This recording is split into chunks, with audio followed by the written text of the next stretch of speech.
Hi everyone, StoneCrypto here, bringing back to you some more rock solid crypto content.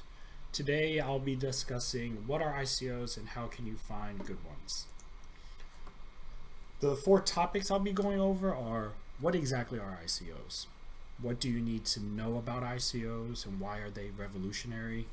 Where can you find upcoming ICOs to invest in and capitalize off of some of these potential large returns that people are getting? And lastly, how I properly screen for good ICOs. So what are ICOs? ICO stands for Initial Coin Offering. It's a new way for companies to fundraise or crowdfund their digital currency project, or for companies that are building on platforms like Ethereum to raise money to fund their new business as well. It allows them to use the benefits of the blockchain and decentralization to essentially raise funds from all over the world. People of all statuses, age, race, geography, and income are now able to participate in the growth of a brand new company, where previously, let's say in IPOs, initial public offering, which are the traditional launching of companies on stock exchanges, they normally reserve these types of investments before the listing or before going public for banks and financial institutions. So ICOs are basically leveling the playing field, allowing everyone to get in.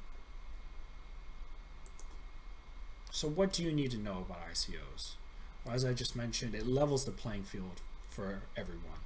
The big guy will have to buy the same way that the little guy does at the same exact price. ICOs are brand new companies. Most haven't even registered themselves as businesses yet. And just like all startups, many of these ICOs will fail. But the few that do survive can potentially be the next Google, Amazons, and Apples of the blockchain world. And you need to know that majority of these ICOs are unregulated and therefore very risky. So you need to invest at your own risk, as there may not be a way to get your money and refund back if you're scammed. And there's a lot of scams out there. So you can see here the Wall Street Journal wrote about Tezos. Tezos was the largest ICO, I believe, up until July of 2017. There's been a few larger ones since, but at that time it was the largest one. They raised 232 million, which has now become a very kind of controversial topic, as Tezos's coin has not been issued yet. It's been about 6 months and they haven't done anything. And that's because their management ended up in a battle over who should be running the company or the direction of the company. So you want to make sure that these ICOs that you're investing in have a good management team, are very cohesive in their strategy. You can see in the top right hand corner, the SEC is talking about scams involving ICOs.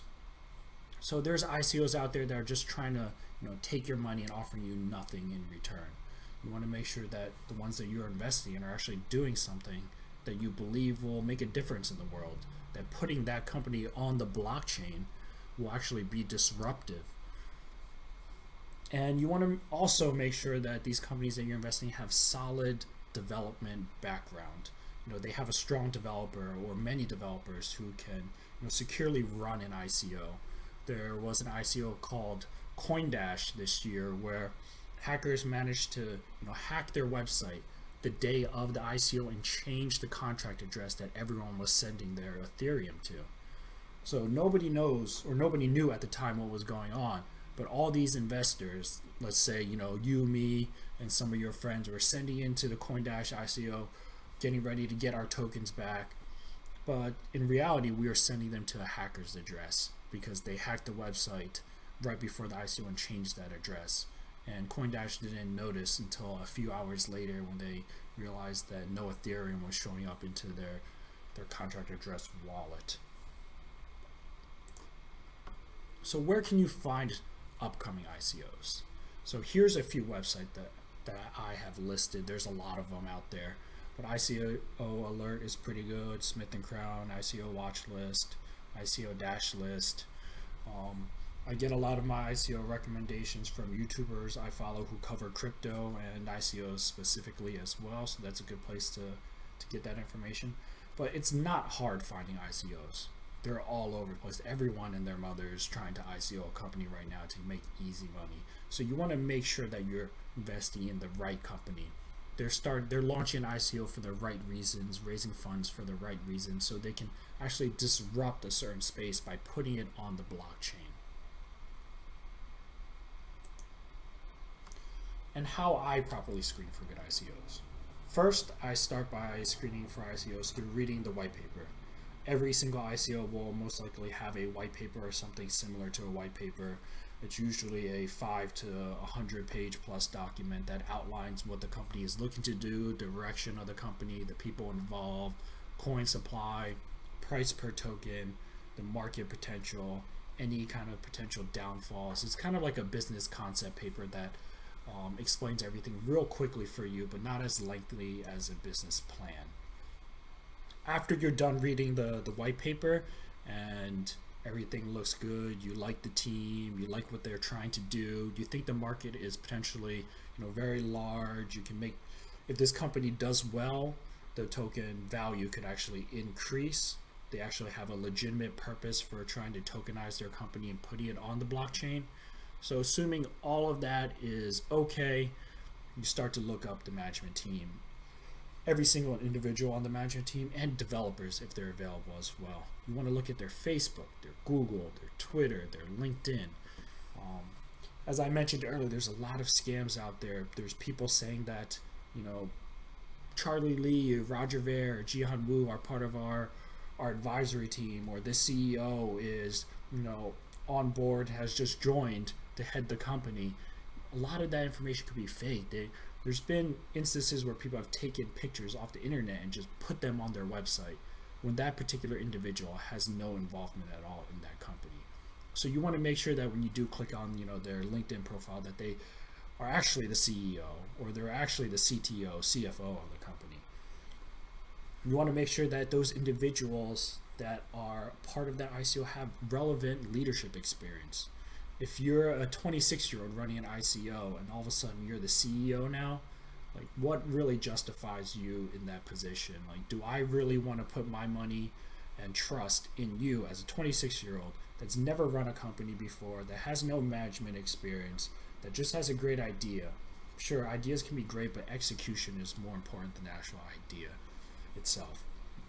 You also want to make sure that they have relevant industry experience. If someone wants to start a new company and bring it on the blockchain, let's say a sports company, but they've never been an athlete in their life or a coach, does that really make sense? Probably not. And lastly, has the team worked together in the past? I mentioned earlier that 90% of startups fail because people can't work together, and they always end up parting ways because of their differences. So you want to make sure that they've actually worked together and can execute this new business that they're trying to build on the blockchain. And lastly, these people can potentially take your money and run, as there's no regulation in the space. You want to make sure that the company that you're investing in has people that have a reputation. They actually have something to lose and something to prove. If this ICO were to fail, that would be something big for them. You can see here, financial services, Veritasium. Veritasium was founded by Reggie Middleton, who has been a big, advocate of sound money and calling market trends in the past. He's starting a company called Veritasium, which is about a year to 2 years in, and it's basically a peer-to-peer financial exchange, allowing people to trade financial assets without exactly going through banks. So you can see that he has had the experience in the past. He's run a similar type of company calling for certain trends and doing research on the financial space as well. So he has the proper type of industry experience. Since he's run the company in the past, he has the proper type of relevant leadership experience. A lot of people on the Veritasium team now are people that have worked with him in the past. So all those check boxes are ticked off. So before I go over the summary, let me show you an example of how you can actually do that type of research. So here's ICO Alert, and it lists all the active ICOs that are currently running right here. the upcoming ICOs, and then recently completed ICOs. So let's say you're looking to invest in an upcoming ICO, you're going through this list or something good, and I'll do Debitum. I've actually prepared this already. So Debitum, you go and visit their website. This is their site. Their ICO is still running right now. They're on the stage 1 of the crowd sale, which ends on the 21st. You'll get a 30% bonus if you invest before the 31st. And in this stage, they've raised about $750,000 US. So now what you want to do is look into their white paper. And their white paper is right here. So you go through this and you read it.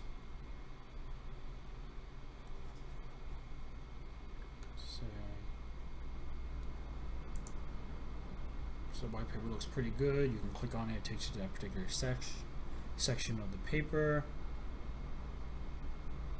Okay, so let's assume that you read the white paper, you like what it says.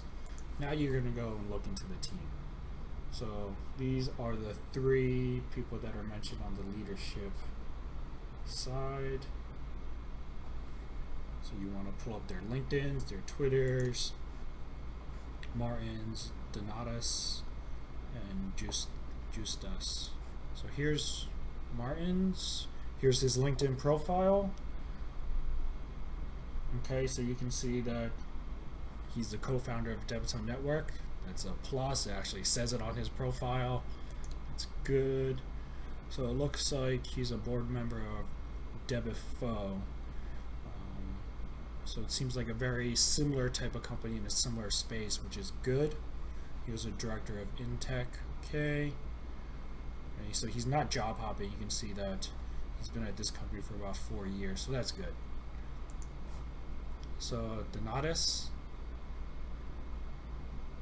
Okay, another co-founder of Debitum. Good. They've been doing it for 11 months since the beginning of this year. Okay, so he's also a member of the board of DeFi. So these 2 people have worked together in the past. That's another good sign. And he founded Intech, which Martins was a director at before.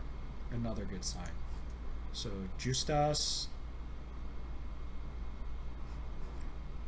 also co-founder of Debitum, and he's a founder of DeFi. Okay, so that's good. So these 3 people, the co-founders, have all worked together in the past at another company. It's a very, very good sign. So that's just, some type of research that I normally do. So in summary, ICOs are a new way for companies to crowdfund capital to jumpstart their businesses on the blockchain. There's little to no regulation on ICOs, so there are many scams prevalent in the space. You need to make sure that you are doing your heavy due diligence on the business concept and team before investing so you don't end up getting scammed. And as a tip, you don't want to FOMO on these ICOs and or invest based off of emotions. Give time for these companies to get their businesses up and running. So if you do invest in an ICO, make sure you're investing in it for the right reasons. I had a friend of mine who invested in an ICO, and at ICO ADX really was not doing anything. The price of the token wasn't moving at all for about 2.5 months. But what can you expect? A company was just founded, they put together the team, and they just raised these funds. You can't expect the world from them in 2 months. Normally companies don't even have any type of significant progress until after 1 year. But that particular friend sold off ADX about 2.5 months in, thinking he could still buy back a little bit later. That very next day, ADX started its movement up 800% over the course of 3 to 5 days, I believe it was. So you want to make sure that when you do invest in these companies, that you actually give them enough time to perform. So if you liked this particular episode, feel free to like, subscribe, and follow StoneCrypto for updates. And we'll catch you guys next time.